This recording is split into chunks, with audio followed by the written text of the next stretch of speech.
तो चलिए वीडियो को शुरू करते हैं आज के बाजार के साथ में। तो आज का बाजार लगभग 158 पॉइंट्स ऊपर जो है क्लोजिंग दे चुका है।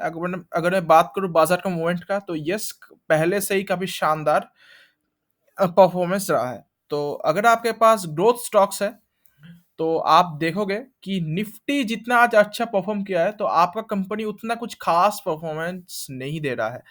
और आज का बात नहीं, लगातार आप बोल सकते हो कि जब से मतलब ये चीज मींस यूएस का जो इन्फ्लेशन का जब से डेटा निकला है, या फिर उसके पहले जब से फेड का बोल सकते कमेंट्री पास हुआ है, तब से लेके अभी तक कुछ खास बाजार परफॉर्मेंस नहीं कर रहा है। तो उसमें क्या करना चाहिए, आपको मौके देखना चाहिए, धीरे धीरे करके जो जो स्टॉक सपोर्ट पे अवेलेबल है उसमें आपको इन्वेस्ट करना चाहिए। तो आज कुछ स्टॉक्स के ऊपर बात करेंगे। किसी के स्टॉक्स में अच्छा खासा तेजी देखा गया है और किसी किसी में मंदी देखा गया है। आपको कैसे इन्वेस्ट करना चाहिए, क्या उसमें इन्वेस्ट करना चाहिए कि नहीं, डिटेल्स में डिस्कस करने वाले हैं। अगर आप इस चैनल पे नए हो तो ज़रूर से सब्सक्राइब करो। सब्सक्राइब करने के बाद बेल आइकन को प्रेस करना मत भूलना। उससे क्या होगा कि जब जब भी मैं एक नया वीडियो डालूं, तब उसका नोटिफिकेशन आपको पहले मिल जाए। तो फटाफट से बिना बिना किसी देरी के शुरू करते हैं। तो पहली कंपनी का नाम है एलटी। वैसे इस कंपनी के ऊपर मैं उतना बात नहीं करता, बट हाँ, आज कुछ खास तेजी देखने को मिला है। आप देख सकते हो इसमें आज 3.73% का तेजी देखा गया है। अगर मैं एक साल का इसका परफॉर्मेंस का बात करूं तो ये 9% तेज है। 5 साल में सिर्फ 61% का रिटर्न है। 5 साल में पैसा बहुत अच्छा परफॉर्मेंस से नहीं ग्रो कर रहा है। और मैक्सिमम चार्ट पैटर्न काफी वोलाटाइल आपको देखने को मिलेगा। तो अब इसके ऊपर एक न्यूज आ चुका है जिसके चलते इसमें वैसे मीन्स इसमें आज का तेजी देखा गया है। तो बेसिकली न्यूज क्या है, आज record high means all time high पे जा चुका है स्टॉक, क्योंकि स्ट्रॉन्ग ऑर्डर इनफ्लो हो रहा है। मतलब कंपनी के पास ज्यादा से ज्यादा ऑर्डर्स आ रहे हैं, जो कि एक अच्छी बात है कंपनीज के पॉइंट ऑफ व्यू से। तो स्टॉक इसीलिए 4% राइज हुआ है। तो इसमें क्या बोलने का कोशिश कर रहा है कि या मैं बात करूं तो एलटी सेट दैट इन लोगों का जो कंस्ट्रक्शन आर्म है वो सिग्निफिकेंट ऑर्डर मींस मिल रहा है। रेंजिंग कितने रुपए का, लगभग 100 से 2,500 करोड़ का ऑर्डर इन लोग अभी मतलब ले रहा है और आ चुका है। और अभी कमर्शियल स्पेस हैदराबाद में जो प्रेस्टिजियस कमर्शियल डेवलपर, उन लोगों के हिसाब से मतलब उन वहाँ पे ये काम करने वाले हैं।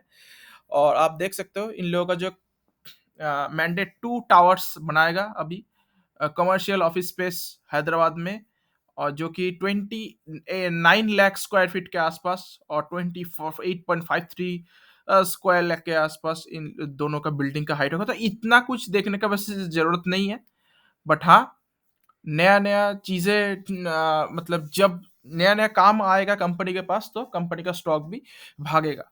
तो ये सब न्यूज बेस्ड तेजी है। असल में इस कंपनी में इन्वेस्ट करे या ना करे, वैसे इसीलिए आपको फंडामेंटल्स में जाना पड़ेगा। तो कंपनी 3 लाख करोड़ का बहुत ही बड़ी कंपनी है, निफ्टी 50 का पार्ट है। फिर भी निफ्टी को उतना बीट नहीं कर पा रहा है। उसके पीछे बहुत सारे रीजन है। पहली बात, कंपनी का जो डेट है वो बहुत ज्यादा है, और आरओसी आरओई काफी कम देखने को मिलता है। मीन्स कंपनी को उतना कुछ मुनाफा नहीं होता है। मतलब रिटर्न ऑन इक्विटी जितना काम तो करता है उसके हिसाब से इन लोगों का रिटर्न नहीं मिलता। मीन्स उन लोगों का पैसा नहीं मिलता ठीक ठीक टाइम से। और एलटी का अगर मैं बात करूं तो ये कंपनी जो है infrastructure, hydrocarbon power process, defence, मतलब बहुत सारे सेक्टर में ये पेरेंट कंपनी है सबसे। इसके अंदर ही सब कुछ अलग अलग डिवाइडेड है। जैसे एल टी आई माइंट्री इसका ही पार्ट बोल सकते हो। इस एल टी टी एस हो गया, फिर आपका L N T financial holding, ये सब इस कंपनी से ही निकला हुआ कंपनीज है। तो कंपनी के अगर मैं बात करूं प्रॉफिट एंड लॉस स्टेटमेंट के ऊपर, तो आप देख सकते हो प्रॉफिट बढ़ तो रहा है, ऐसा नहीं कि नहीं बढ़ रहा है, बट हाँ, उतना ख़ास तरीके से नहीं बढ़ता है काफ़ी टाइम से, 4 साल के आस-पास हो गया, काफ़ी टाइम से इस कंपनी स्टेबल है। कुछ परसेंटेज मतलब ग्रोथ उतना कुछ ख़ास नहीं है, आप देख सकते हो 10 साल में 6% का सीएजीआर है, 5 साल में सिर्फ़ सिंगल डिजिट में देखने को मिलता है। इस साल थोड़ा अच्छा खासा देखने को मिल रहा है। अगर मैं स्टॉक प्राइस का भी सीएजीआर का बात करूँ तो 10 साल में सिर्फ़ 12% मीन्स काफ़ी वीक फंडामेंटल्स आप बोल सकते हो। तो इसीलिए आप लोगों को ऐसे टाइप कंपनी से बच के रहना चाहिए। अगर आप एक ट्रेडर हो, ब्रेकआउट ट्रेड करना चाहते हो, तो आप ज़रूर ध्यान दे सकते हो। अगर आप शॉर्ट टर्म ट्रेडर हो, तो शॉर्ट टर्म ट्रेडिंग के लिए भी रख सकते हो क्योंकि यूनियन बजट आने वाला है, तो यूनियन बजट में ऐसे टाइप की कंपनीज़ में ज़्यादा तेज़ी देखा जाता है। बट हाँ, ये टेम्पररी तेज़ी है, ये इसीलिए इसमें आपको स्टॉप लॉस मेंटेन करके इन्वेस्ट करना चाहिए। अगर मैं बात करूँ कंपनी के स्टॉक के ऊपर, तो यस, कंपनी स्टॉक आज ऑल टाइम हाई पे जाके भी वहाँ से नीचे आ चुका है। तो इसीलिए आपको क्या करना चाहिए, अगर आप एक लॉन्ग टर्म के इन्वेस्टर हो, तो ऐसे टाइप के कंपनी से आपको बचना चाहिए। क्यों? क्योंकि इसमें ग्रोथ आपको ज़्यादा देखने को नहीं मिलेगा। यहाँ पे आप देख सकते हो कोविड का जो हाई है, उसके बाद ये जो गिरा था, उसके बाद से थोड़ा बहुत अच्छा मिस परफॉर्मेंस दे रहा है। वैसे कुछ खास इसमें परफॉर्मेंस देखने को नहीं मिलता। किसी को अगर सच में खरीदना ही है, तो आप चाहो तो ये वाला लेवल मीन्स लगभग 1480 से लेके 1570 के बीच में ऐड ऑन कर सकते हो। बट हाँ, ये कोई रिकमेंडेशन नहीं है, या फिर हम बोल सकते हैं कि ऐसे टाइप के कंपनी में से आप लोग बचे तो ज़्यादा बेटर होगा। नेक्स्ट कंपनी की ओर बात करते हैं, कंपनी का नाम है एंजल वन। तो एंजल वन आज 1.78% टूट चुका है। बेसिकली टूटने का रीज़न है कंपनी का जो रिजल्ट है वो वैसे खराब नहीं पब्लिश हुआ है, काफ़ी अच्छा देखने को मिला है, बट बाजार को शायद उतना कुछ खास पसंद ना आए। तो आप देख सकते हो नेट प्रॉफिट जो है वो 39% से बढ़ चुका है। कंपनी का जो सेल्स है वो भी 20% से बढ़ चुका था। मुझे अगर मतलब मेरे साथ बात करोगे तो यस, काफ़ी अच्छा रिजल्ट है। वैसे सेल्स फ्लैट देखने को मिला है क्वार्टर टू क्वार्टर, ये आपको देखने वाली बात है। अगर मैं कंपनी का बात करूँ तो कंपनी एक 10,000 करोड़ का छोटी कंपनी है। स्टॉक भी उतना कुछ खास देखने को नहीं मिलता है। Despite of ROC and ROE, ROC और आरओई दोनों काफ़ी शानदार देखने को मिलता है। बट हाँ, इसमें डिविडेंड आपको ज़्यादा देखने को मिल जाएगा। तो इसीलिए इसमें स्टॉक पीई आपको इतना कम देखने को मिलता है। बट यहाँ पे अगर मैं बात करूँ तो ग्रोथ के मामले में भी काफ़ी मतलब अच्छी कंपनी है। ऐसा नहीं कि ग्रोथ नहीं है कंपनी के पास। तो डेट है इस कंपनी के ऊपर, अच्छा खासा डेट पड़ा है। अगर मैं बात करूँ कंपनी, तो ये डाइवर्सिफाइड फाइनेंशियल सर्विस कंपनी है जिसके अंदर ब्रोकिंग ब्रोकिंग आता है, स्टॉक, कमोडिटी, इंस्टीट्यूशनल ब्रोकिंग। आप देख सकते हो बहुत सारे एनबीएफसी के भी थोड़ा बहुत काम करता है। और बेसिकली ये ब्रोकिंग कंपनी है। तो ब्रोकिंग कंपनी में क्या करना चाहिए? ब्रोकिंग कंपनी से तो बेटर है कि आप चाहो तो इसका जो मतलब सब्स्टिट्यूट जो कि सीडीएसएल हो गया, सेंट्रल डिपॉजिटरी सर्विसेज लिमिटेड, उसमें चाहो तो आप इन्वेस्ट कर सकते हो क्योंकि इसका जो बिगेस्ट कॉम्पिटिटर है वो है जीरोधा। तो जीरोधा बाजार में लिस्टेड नहीं है। इसका मतलब ये नहीं कि उसको मतलब इसको फर्क नहीं पड़ रहा है कि वो लिस्टेड नहीं है, वो नहीं भाग रहा है, ऐसा कुछ बात नहीं है। जब भी उसमें उसका लिस्टिंग होगा तब जाके इसमें बहुत भारी इसका रकम चुकाना पड़ सकता है। तो अगर मैं प्रॉफिट का बात करूँ तो यस, आप देख सकते हो पहले डिस्काउंटेड ब्रोकिंग में कुछ खास ज़माना नहीं था। बट हाँ, कोविड के बाद से इसमें काफ़ी शानदार रिजल्ट देखने को मिला है। 82 के बाद सीधा 297, 625, 828। तो कंपनी की अगर मैं बात करूँ, तो कंपनी तो 1 साल में 6% लॉस में है। 5 साल, वैसे 5 साल हुआ नहीं है, 1 साल के थोड़ा ज़्यादा हुआ है, तो अब वहाँ से लेकर अभी तक 6% का अब पॉजिटिव रिटर्न है।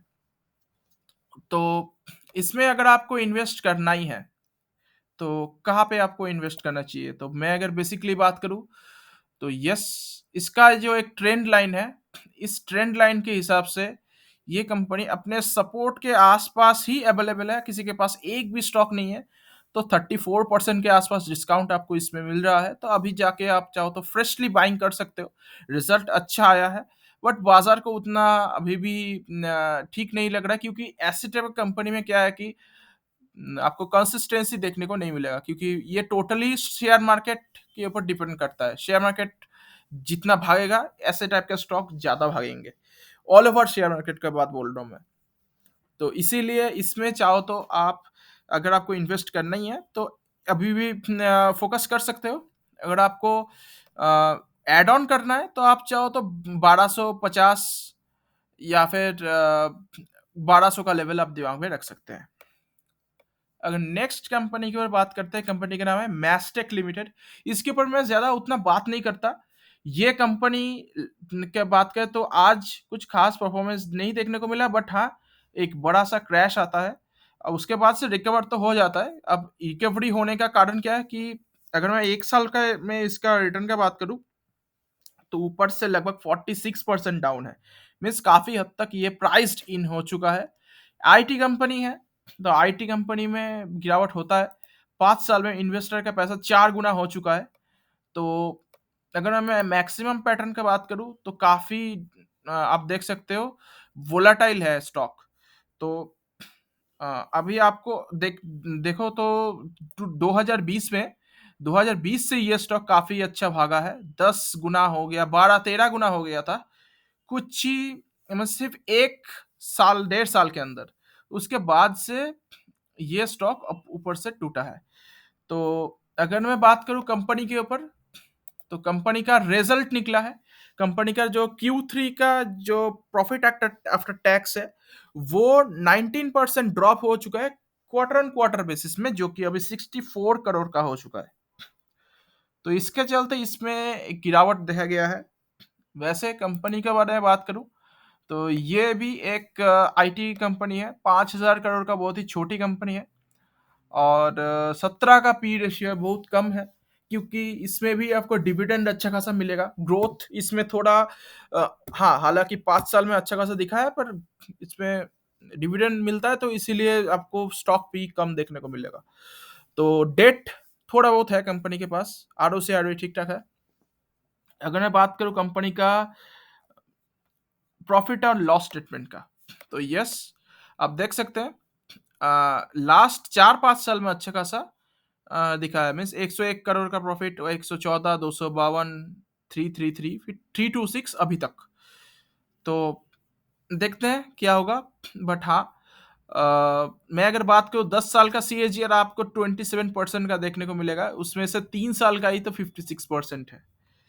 तो इसीलिए इसमें आपको कम वेटेज देके चलना चाहिए एसेट कंपनी में। इससे बेटर तो आपको LTI, माइंडट्री या फिर परसिस्टेंट, कोफोर्ज, वो सारे कंपनीज जो कि मैं डिस्कस करते रहता हूँ, उसमें आप लोग चाहो तो इन्वेस्ट करने के ऊपर विचार कर सकते हो। प्रॉफिट का ग्रोथ भी ठीक अच्छा खासा है, सेल्स का ग्रोथ भी ठीक ठाक है। और अगर आपको इन्वेस्ट करना ही है तो क्या करोगे? तो अभी चाहो तो आप लोग इन्वेस्ट करने के ऊपर विचार कर सकते हो, क्योंकि ये कंसोलिडेशन फेज में जा चुका है बहुत टाइम से। तो यहाँ से किसी के पास एक भी स्टॉक नहीं है, तो ऊपर से लगभग 49% डाउन है। तो अभी इन्वेस्ट करने का मौका ढूंढ सकते हैं। और किसी को ऐड ऑन करना है तो वो चाहे तो 1630 मतलब 1500 से 1630 के बीच में ले सकते हो। बट हाँ, कम वेटेज देके चलो तो बेटर है। नेक्स्ट कंपनी के ऊपर बात करते हैं। कंपनी का नाम है गरवारे टेक्निकल फाइबर्स। तो इसमें आज लगभग 2% का फॉल हो चुका है। अगर मैं बात करूं कंपनी का रिटर्न का, तो 1 साल में 10% डाउन है, और 5 साल में इन्वेस्टर का पैसा लगभग 3 गुना हो चुका है। मैक्सिमम चार्ट पैटर्न इसका काफी अच्छा देखने को मिलता है।